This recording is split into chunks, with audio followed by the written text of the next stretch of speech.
Hello mga ka-riders, no? Ito na naman si Jello. Meron na naman tayo ulit video. Ito naman yung tungkol sa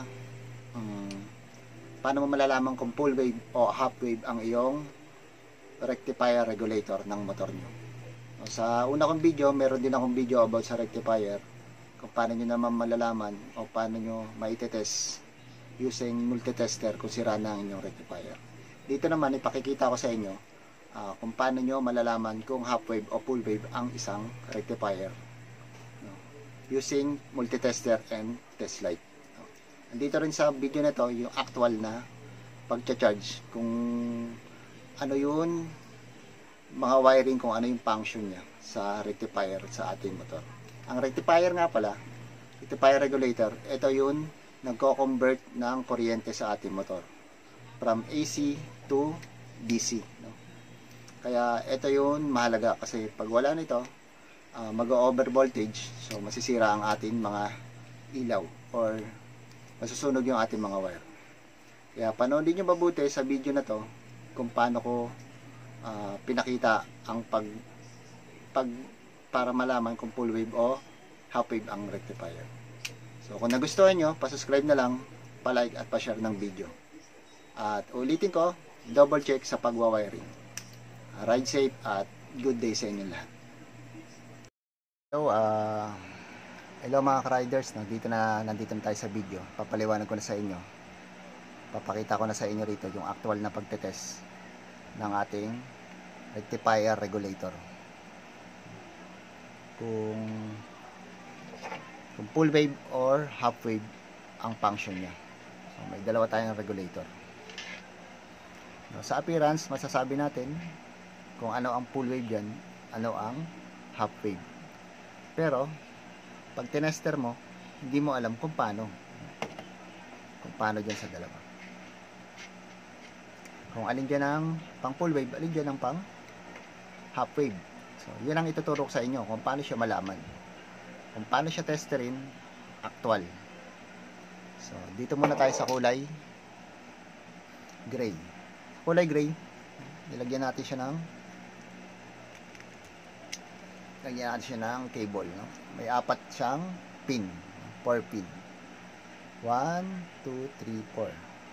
No? Itong nasa taas, negative. Itong nasa baba, itong sa kabilang side, ito, yung kanyang positive. Ito naman kanyang charging line, yung kulay white. Ito naman kanyang light coil, itong kulay dilaw. Kakabit natin siya dyan. Ito, nakuha ko to sa aking Mio Sporty, kasi pinolway ko siya, tinanggal ko to, pinalitan ko ng iba. So iba na yon, nasa ibang video ko yung kung paano. So ulitin ko, yung black negative, yung yellow ay light coil, yung white ay charging wire, yung kulay red na dalawa ay battery. Dito ito dumadaan pag nagcha-charge. Dito yung supply galing sa stator, dito rin sa dalawang to, tapos negative line pupunta siya dyan, tapos ilalabas siya rito para mag-charge. Ang rectifier nga pala natin, ito yung nagko-convert ng AC to DC. AC siya mula sa stator, pupunta siya dyan, i-convert niya sa DC para mag-charge siyang battery. So ito, charging line, ito naman yung AC, no? AC line, no? Ito yung mga nakakabit sa ilaw. Pag umaandar tayo, kita nyo yung ilaw, naandap-andap. Pag nagto-throttle ka, umaandap. So yan natin tetest. Ulitin ko yung regulator natin, siya yung nagko-convert ng kuryente from AC to DC. Gamit tayo ng tester. Yung tester natin, ilalagay natin dito sa diode sign. Ayan mga ka-rider, sa diode sign natin ilalagay. So ito ang kanyang paa. So, pag pinagdikit mo yan, tutunog yan. Kasi short, ibig sabihin short siya, short. Testingin na natin siya. Kailangan may reading. May reading to kapag kinonect natin to at saka ito. Itong pin na to na galing sa multitester, kapag kinonect natin dito sa white tsaka sa red, mayroon reading na lalabas. So, unahin natin tong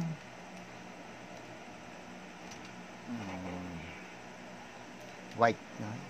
Itong positive, lalagay nyo rito sa white wire. Sa charging line mula sa stator. Ito namang negative, lalagay natin dito sa positive. Kailangan may reading yan. So, okay, no? May reading siya, ibig sabihin okay siya. Ngayon, pagpapalitin natin. Ito, lalagay naman natin sa yellow. At ito, doon pa rin sa red. Tingnan natin kung may reading.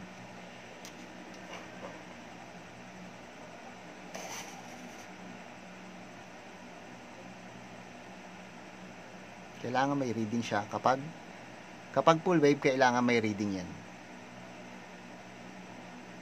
So, nakita nyo, wala siyang reading. Ibig sabihin, walang kuryenteng dumadaloy dito papunta sa battery.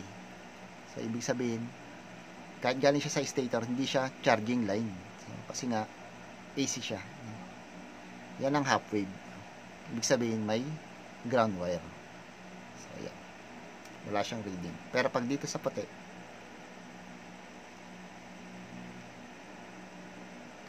meron siyang reading. So, half wave siya. Kasi sa full wave kailangan, meron siyang parehas reading dito sa tatlong to. Pag kinonect. So, half wave siya. Isa pa, kung paano nyo naman malalaman sa actual, gamit ka ng bulb. Tsaka, supply mo ng power yung iyong regulator rectifier. So, kuha ka ng negative positive sa battery mo. Yung negative, ikakabit mo dito sa kulay black. Negative. Yung positive, kakabit mo sa kulay white. So, ibig sabihin yan, pag tumaandar ang motor mo, nagkakaroon ng kuryente rito, babato niya sa kulay red. Kailangan yung red magkaroon ng power kasi magcha-charge siya sa battery. So, subukan natin. Itong test light, kakabit natin yung isang pasa positive. Negative. Dito sa black, negative. Kailangan iilaw to. Tapos yung isa sa dito sa kulay red. Iilaw kailangan yan dahil nagcha-charge siya. So, kita nyo, no? Umilaw siya. Ibig sabihin, yung supply ng kuryente papunta galing sa stator coil pupunta sa battery at siya ang magcha-charge. Ilipat natin tong positive dito sa yellow.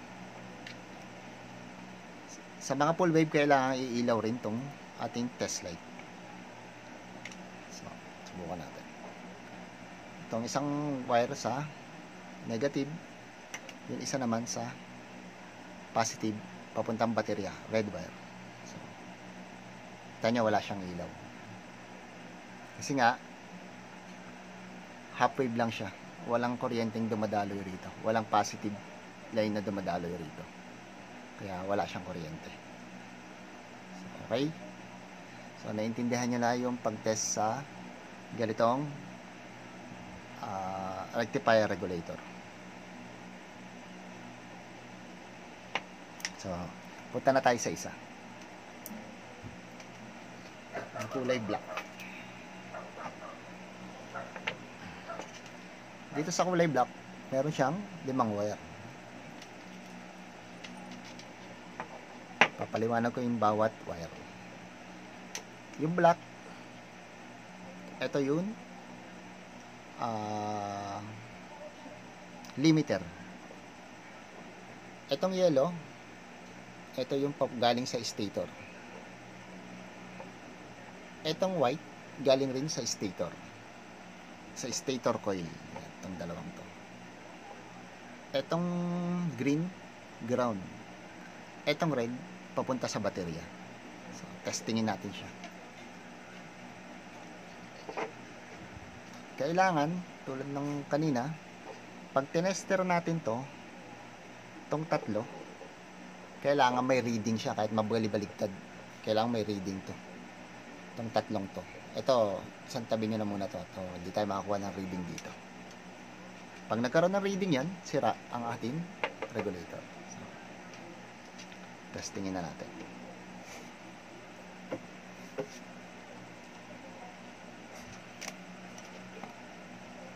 Ulit yung tester nandito na siya nakatapat na sa diode sign. Itong black dito siya sa red. Lagay natin sa red. Tapos ito red, kunan natin tong kulay yellow. Sa yellow kailangan may reading yan. So ayan, nakita nyo no, nagka-reading 4.80. So lipat naman natin, alisin natin sa yellow, lagay natin sa white. 4.82. So halos magkaparehas lang siya. Kita nyo? Parehas siyang may reading. Itong yellow at saka itong white. Sa iba walang reading yan. Pag kinabit mo rito sa black, wala yan. Pag kinabit mo dito sa green, wala rin. Sa green meron pala yan. Kasi negative positive yan. Positive, negative.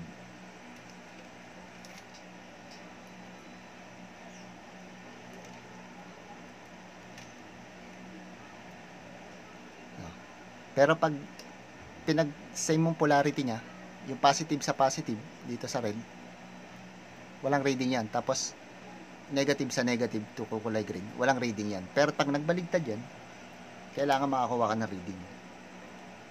Itong black sa red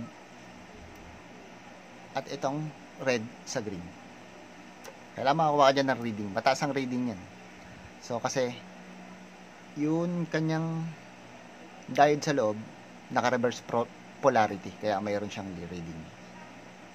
So okay na no, nakita nyo na no. Ulitin natin. Yung negative nang galing sa multitester, lagay nyo sa red. Tapos itong positive, kunin nyo rito sa kulay yellow, kailangan may reading. Tapos alisin nyo sa yellow, lagay nyo sa white, kailangan may reading din. So okay na. Doon mo malalaman na full wave siya. Kasi itong tatlong to, meron siyang reading na parehas lang. Parehas lang ang kanyang reading. Ibig sabihin may kuryente to parehas. Magkaka-connect siyang itong tatlo.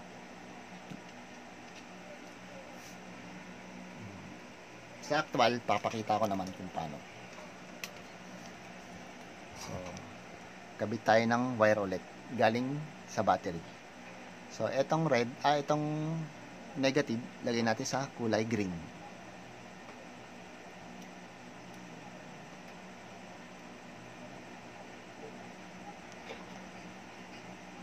Itong positive, lagay natin sa kulay yellow.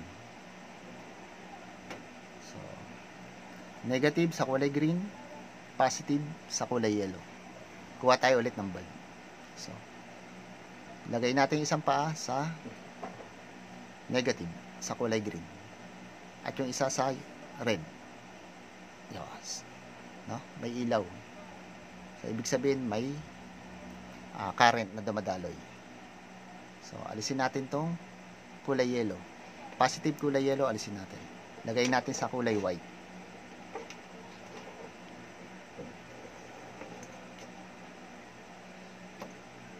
Tapos, test light natin. Kailangan iilaw din siya. Sa kulay green at sa kulay red. So, ayan. Umilaw siya. Parehas. So, yun ang kaibahan. Kanina, kinabit natin sa half wave. Kinabit natin sa black wire. Sa negative, yun isa na galing sa battery. At yung isa naman, kinabit natin sa kulay yellow, nagkailaw yun. Kinabit natin sa kulay white, nagkailaw yung red. Tapos kinabit naman natin yung negative sa kulay black ng unang rectifier, tapos yung isa naman sa kulay yellow ng unang rectifier, hindi umilaw. Pero ngayon umilaw siya sa pakinabit natin dito sa 4. So kaya ito ang pang full wave. No? Ganun lang siya. So ngayon alam nyo na kung ano ang wire connection nito. No? Sabihin ko na rin sa inyo, pag magpa full wave ka, itong tatlo sa battery, sa stock, pag magpa full wave ka, itong tatlo, itong dalawang to, itong yellow tsaka white, ito ang magiging charging wire from AC to DC. Tapos itong red, ito naman yung pupunta sa battery para mag-charge. So, papakita ko naman sa inyo kung paano siya gumana sa battery. So medyo mahaba siya, no? Pero papakita ko na rin sa inyo lahat kung paano siya mag-charge sa battery. So itong full wave, lalagyan natin ng supply itong rectifier na to.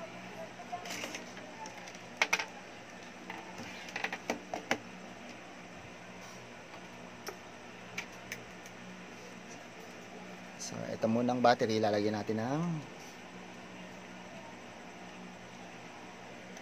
nalagay natin to rito, nalagyan tayo ng wire, tapos kabit na rin natin tong negative ng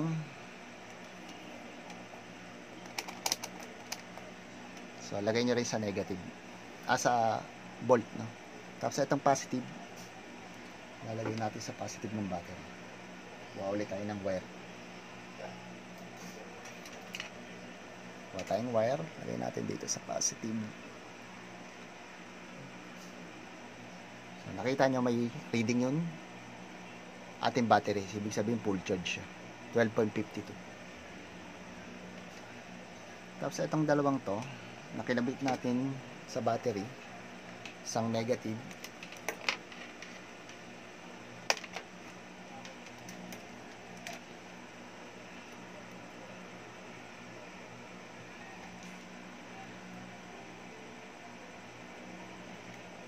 itong dalawang to ay kinabit natin sa battery, isang negative, isang positive. So, itong negative ilalagay natin sa kulay green ng rectifier.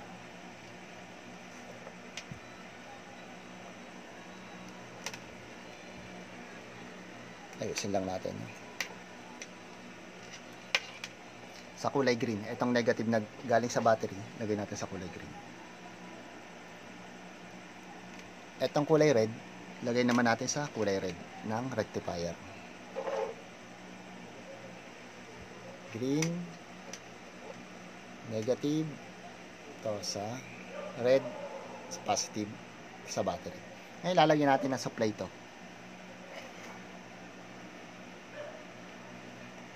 Ano yung reading? So, ayan yung reading ng battery natin. So, lalagyan natin ng supply ng kuryente. So, charger to. Itong kakabin natin galing sa charger. Itong negative na galing sa charger, lalagyan natin sa kulay green.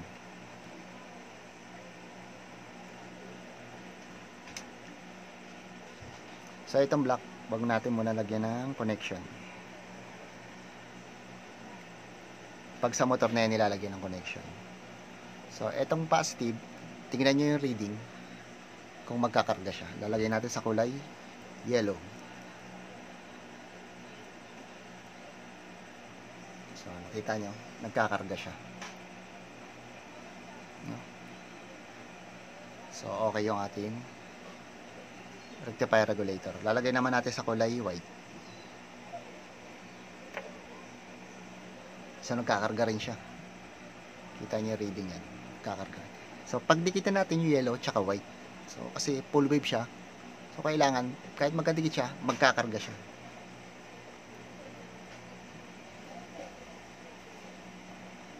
Lagay natin ng positive yung yellow tsaka white. So, nakita nyo, nagkakarga rin siya. So full wave na siya kasi kahit saan mo ilagay yung yung positive natin sa yellow or white, nagkakarga yung battery natin. So, ang kita nyo, maabot siya sa 40 ng karga niya. So, ayan ang regular charge niya. Hanggang 14.9 hanggang 15. So, regular charge yan. Okay na, no? Tanggalin natin.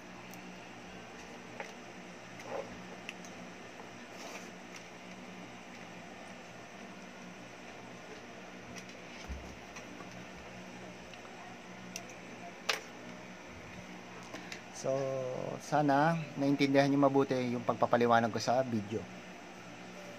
At kung hindi nyo maintindihan, leave comment na lang po sa ating sa comment box para may paliwanag ko sa inyo kung ano yung hindi nyo naiintindihan.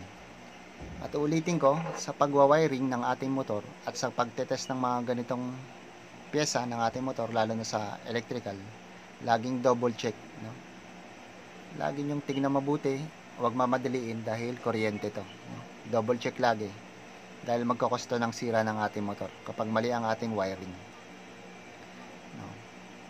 At kung maaari lang, kung wala namang kayong kaalaman at walang idea, so huwag nyo lang subukan, or kung subukan nyo man, panoodin nyo mabuti yun video ko para makita nyo kung ano talaga yung ginagawa ko at para saan nyo talaga itatap, saan wire nyo itatap. Kasi pag nagkamali kayo, pag nasira, wala na, bibili kayo ulit ng bago, or maaari pang masunog ang motor nyo dahil kuryente ang ating pinag-uusapan.